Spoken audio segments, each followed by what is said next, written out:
नमस्कार मित्रांनो, पुन्हा एकदा स्वागत आहे तुमचं आपल्या DSM मराठी ब्लॉग म्हणजे सफर महाराष्ट्राची या यूट्यूब चॅनलमध्ये। तर मित्रांनो, आज आपण एक सफर करणार आहोत।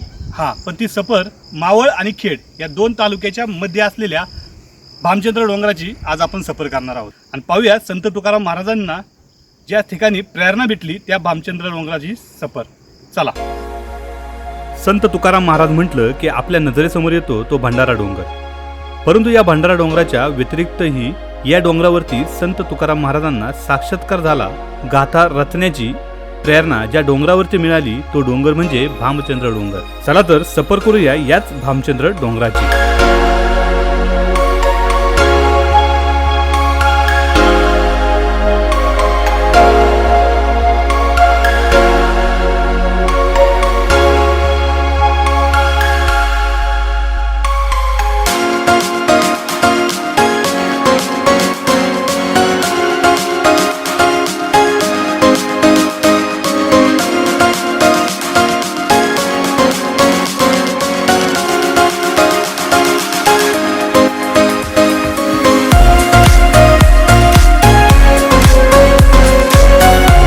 नमस्कार मित्रांनो, आता आपण आलेलो आहे भामचंद्र डोंगराच्या एकदम पायथ्याशी। भामचंद्र डोंगराला जाण्यासाठी इथनं या मंदिरापासून असंच वरती रोडची या मंदिरापासून वरती आपण चढायला सुरुवात करणार आहे। चला तर।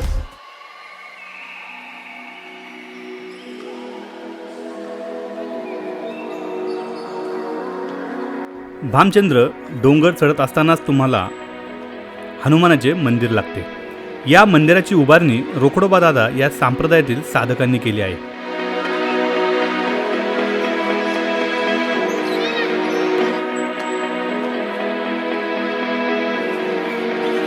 आपण डोंगरावरती सुरुवात करण्याच्या अगोदर तुम्हाला पायथ्याला एक मारुती मंदिर दिसन आणि इथूनच भामचंद्र डोंगराचा पायथा चालू होतो।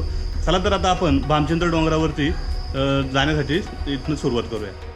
भामचंद्र डोंगराच्या पायथ्याला असेल किंवा तुम्हाला ताण लागली असेल तर त्यासाठी तुम्हाला जे मारुतीचं मंदिर आहे, जे पायथ्याला मारुतीचं मंदिर, त्याच्या पाठीमागच एक विहीर आहे। या विहिरीचं पाणी एकदम स्वच्छ आहे आणि तुम्ही ते पाणी पिऊ शकता। आणि असं इथं लिहिलेलं आहे की हे विहीर 100 वर्षाची आहे आणि हे तुम्ही खाली त्याच्यानंतर त्याचे बांधकाम बघितलं तर नक्कीच तुम्हाला ती त्या जुन्या काळचं बांधकाम इथं नक्कीच तुम्हाला दिसेल। चला तर मग थोडंसं पाणी पिऊया।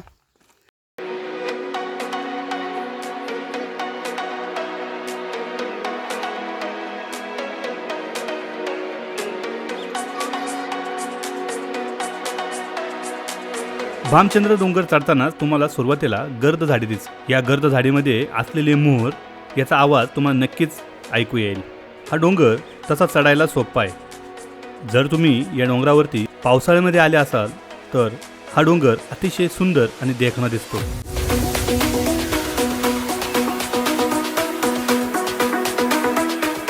एक लक्षात घ्या, या डोंगरामध्ये झाडी खूप आहे, तुम्हाला दिसू शकते इथं संपूर्ण झाडांचं प्रमाण।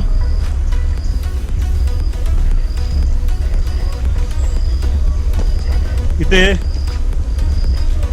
चढण्यासाठी पायऱ्या नाही, इथे तुम्हाला अशाच पाऊल वाटेने जावे लागेल।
थोडी चढाई गेल्यानंतर थोडंसं डोंगराच्या मध्यभागी आल्यानंतर तिथून तुम्हाला खडी चढाई नाही आहे.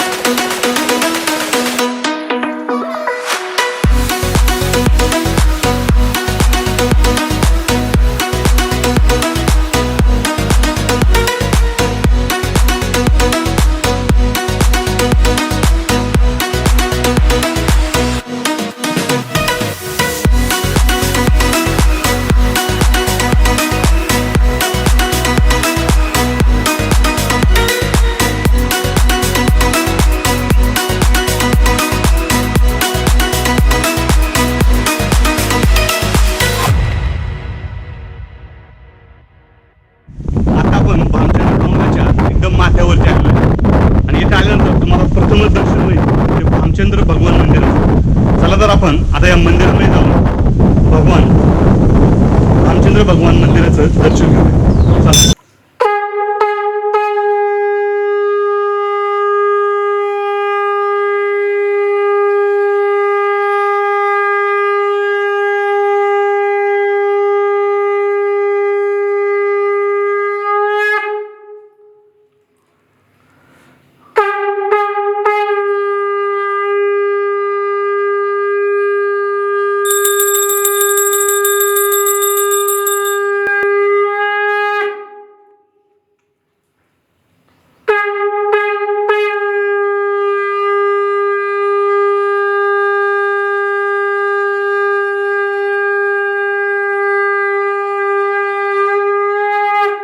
तर मित्रांनो, आता आपण भामचंद्र डोंगरावरती प्रवेश केल्यानंतर प्रथमच तुम्हाला भामचंद्र या शिवलिंगाचे दर्शन होईल. या शिवलिंगाचे दर्शन घेत असताना या मंदिरामध्ये आल्यानंतर तुम्हाला हे जे मंदिर आहे हे पूर्ण कातळ खडकामध्ये कोरलेलं आहे. या कातळ खडकामध्ये कोरलेल्या मंदिरामध्ये इथे तुम्हाला शिवलिंग दिसते.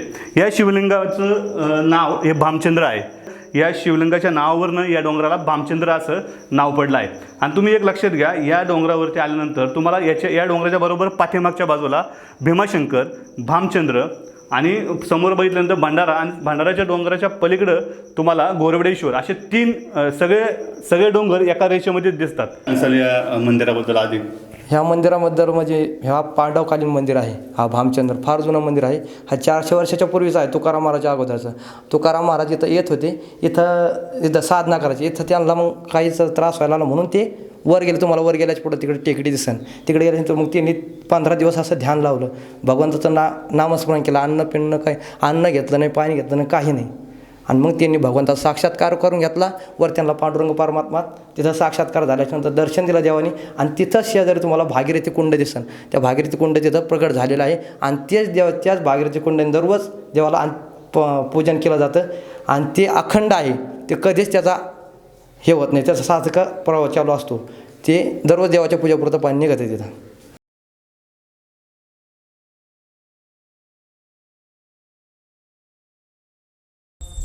इथं डोंगरावरती आल्यानंतर तुम्हाला या डोंगराच्या याच्यामध्ये काही कोरले टाकं दिसतंय आणि या टाकामध्ये सुद्धा पाणी आहे. आणि इथं जे साधक राहतात त्यांच्यासाठी हे वापरण्यासाठी या पाण्याचा उपयोग करतात. हे पाहू शकता इथं पाणी. आणि तसंच काही खाली म्हणजे डोंगराच्या पायथ्यावरनं सुद्धा पाण्याची सोय करण्यात आलेली आहे. इथं पाईपलाईन आणण्यात आलेली आहे.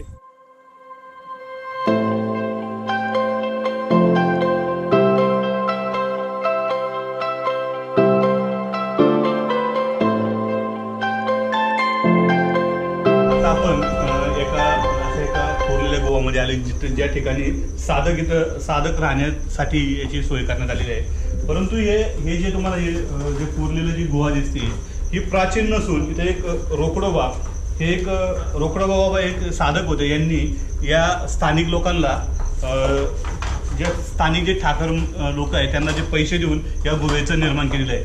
म्हणजे ही गुहा ही आत्ता म्हणजे 50-1 वर्षापूर्वीच या गुहेचं निर्माण करण्यात आलेलं आहे. चला तर आता आपण विठ्ठल रुक्मिणी मंदिरात जाणार आहोत. ज्या ठिकाणी तुकाराम महाराजांना साक्षात्कार झाला त्या ठिकाण आता आपण पाहू. तर मित्रांनो, आपण ज्या गुहेपासून आता जी गुहा पाहिली त्या गुहेच्या थोडंसं पुढं आल्यानंतर तुम्हाला या बाजूला एक वरती एक मंदिर दिसतंय. ते मंदिराला जाण्यासाठी तुम्हाला या शिडीचा उपयोग करावा लागतो. या शिडी ह्या ज्या पायऱ्या या कातळामध्ये पूर्ण कोरलेल्या आहे आणि ते जे मंदिर दिसतंय तिथं ते मंदिर आहे विठ्ठल रुक्माईचं. आणि याच ठिकाणी संत तुकाराम महाराजांना एक साक्षात्कार झाला आणि या साक्षात्काराचे प्रेरणा घेऊनच तुकाराम महाराजांनी पुढं गाथा लिहायला सुरुवात केली. आणि असंही बोललं जातं की संत तुकाराम महाराज या ठिकाणी पूर्ण 15 दिवस कुठल्याही प्रकारचा अन्न ग्रह न करता या डोंगरावरती राहिले होते.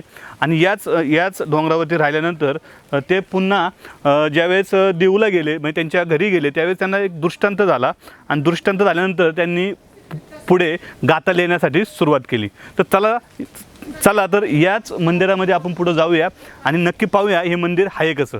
आता आपण विठ्ठल रुक्माई मंदिराकडे जात आहोत. या मंदिराकडे जात असताना तुम्हाला काळ्या पाषाणामध्ये कोरलेल्या पायऱ्या लागतात.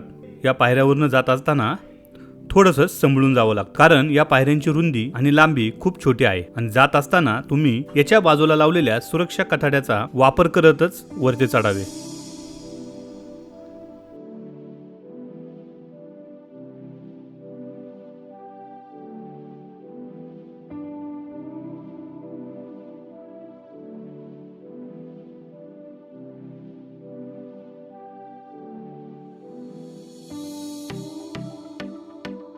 असं त्यांना वाटलं आता आपण देव प्राप्त करून घ्यायचं तर कुठं जावं प्राप्तीसाठी. मग त्यांना असं मग ह्या तिन्ही डोंगरापैकी एक घोराडा डोंगर, भंडारा डोंगर, भामचंद्र डोंगर ह्या डोंगरावरती त्यांनी हा डोंगर निवडला की असा निवडला की इथं कोणी आलं नाही पाहिजे. आपल्या देवाची प्राप्ती होईपर्यंत इथं कोणी आपल्याला बघायला आलं सुद्धा न पाहिजे म्हणले. आणि जरी आलं तर आपल्याला आपण त्यांना दिसलं न पाहिजे म्हणले. असं हे डोंगर बघून शोधून त्यांनी इकडे आले आणि पहिलं आल्यावर महादेवाच्या मंदिरात आले. महादेवाच्या मंदिरात आल्यावर देवाचं दर्शन घेतलं, बरं वाटलं. त्यांना वाटलं आपण जर ध्यानाला जर बसलं तिथं कोणीतरी दर्शनाला येणारच आहे. येणार आल्यावर आपल्या विचारपूस करतील कुठले बाबा, कुठून आलात, काय करतात, कशासाठी आलात, कोण विचार. आणि आपण त्यांना सांगितलं की ह्या आपल्या घरच्या लोकांना सांगतील आणि घरचे लोक येतील आपल्याला घेऊन जातील. त्यासाठी म्हणले इथं बसायला नको म्हणले, मंदिरात बसले नाही. मग म्हणले दुसरी जागा शोधू म्हणले. मग दुसरी जागा शोधली. त्या टायमाला इथं भरपूर झाडी होती. झाडे त्या अशा जाळ्या ते करवंदाच्या जाळ्या, मोठमोठे झाडं. आणि इकडं पुढं आले आणि मग त्यांना ही गुंफा दिसली. ही दरी आहे. इथं वाट नव्हते काय नव्हते पहिले, अशा जाळ्याच होत्या, करवंदा जाळ्या भरपूर होत्या. आणि मग तुकाराम महाराज इथं आले, पाहिले तर ही छोटीशी गुंफा अशी. आता आपण या डोंगराच्या थोडंसं पुढं आल्यानंतर तुम्हाला डोंगराच्या या बाजूला अजून काही गुहा आहे त्या मी दाखवायचा प्रयत्न करतोय.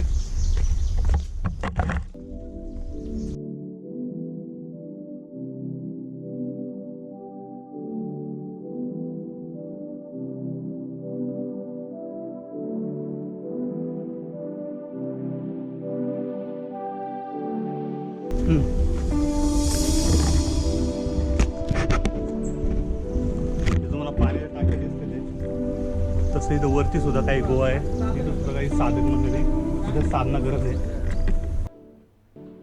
या डोंगरावरती जे भाविक येतात अथवा जे पर्यटक येतात ते फक्त या ठिकाणी असलेल्या मंदिर व गुहा यांनाच भेट देऊन परततात. या व्यतिरिक्तही या गुहेच्या वरती किंवा या डोंगराच्या वरच्या भागावरती खूप सुंदर असं निसर्ग तुम्हाला पाहायला मिळतो. चला तर आता आपण त्याच बाजूला जात आहोत. भामचंद्र डोंगराचं जो मुख्य मंदिर आहे त्यानंतर थोडंसं वरती आल्यानंतर ज्या ठिकाणी आपण डोंगराच्या वरच्या भागावर जातो त्यावेळेस तुम्हाला जो रस्ता आहे तो खूप कठीण आहे. म्हणजेच यासाठी ज्याला जर खरंच ट्रेक करायचा असेल तर त्यांनी नक्कीच या रस्त्याचा वापर करावा. कारण की भामचंद्र डोंगराचा जो मंदिरापर्यंतचा जो भाग आहे तो जास्त कठीण नाही आहे. परंतु जर तुम्हाला या डोंगराच्या वरती माथ्यावरती जायचं असेल तर हा जो रस्ता आहे थोडासा कठीण आहे. कारण की इथं घसरडं खूप आहे आणि पावसाच्या दिवसामध्ये येणं थोडंसं अवघडच आहे. आता आपण भामचंद्र डोंगराच्या पूर्ण माथ्यावरती पोचलेलो आहे, बरोबर ना? तुम्ही भामचंद्र डोंगरावर नक्की या आणि एक खरं सांगू का, तुम्ही खालच्या मंदिराला भेट दिल्यानंतर वरती नक्की येण्याचा प्रयत्न करा, कारण की इथे वरती आल्यानंतर तुम्हाला एक वेगळा अनुभव बघायला भेटेल. खेड तालुका तुम्हाला दिसतोय, तर या बाजूला थोडंसं वळलं तर हा तुम्हाला मावळ तालुका बघायला भेटतोय. या बाजूने या डोंगरावरती आल्यानंतर खरंच तुम्हाला एक वेगळा अनुभव नक्कीच जाणवण्याचा एक वेगळा अनुभव तुम्हाला नक्की भेटेल. या ठिकाणी तुम्हाला पाण्याची टाकी दिसत आहे. तसेच वरच्या बाजूला पाहिल्यास इथेही तुम्हाला एक गोवा दिसत आहे. यामध्येही साधक राहतात. भामचंद्राच्या डोंगर पठारावरती आल्यानंतर या ठिकाणी दिसत असलेला लांबच लांब पठार हे पाहिल्यानंतर तुमचं मन आनंदाने फुलून येईल. डोंगराच्या अवतीभोवती होत असलेले औद्योगिकरण, तरीही या औद्योगिकरणामध्ये आपलं अस्तित्व टिकवत हा भामचंद्र डोंगर मोठ्या थाट मानेने उभा राहिलेला दिसतो. चला तर तुम्हाला आपल्या पाखऱ्याने टिपलेल्या काही ड्रोन शॉट मी तुम्हाला दाखवत आहे. हे पाहून तुम्हाला नक्कीच आनंद वाटेल.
तर मित्रांनो, आज आपण सफर केलेली आहे भामचंद्र डोंगराची. खूप दिवसापासून भामचंद्र डोंगराला यायचं ठरवलं होतं आणि तो आज योग आला. तर मित्रांनो, आज तुम्हाला मी भामचंद्र डोंगराचे संपूर्ण दर्शन केलेले किंवा संपूर्ण सफर घडवलेली आहे. तुम्हाला हा व्हिडिओ कसा वाटला त्याबद्दल कमेंट बॉक्समध्ये नक्की कळवा. आणि येणाऱ्या काळामध्ये असेच नवनवीन व्हिडिओ पाहण्यासाठी तुम्ही आमच्या सफर महाराष्ट्राची या यूट्यूब चॅनलला सबस्क्राईब करा आणि बेल आयकॉनवरती क्लिक करायलाच विसरू नका. तर भेटूया अशाच पुढच्या नवीन व्हिडिओमध्ये. तोपर्यंत नमस्कार.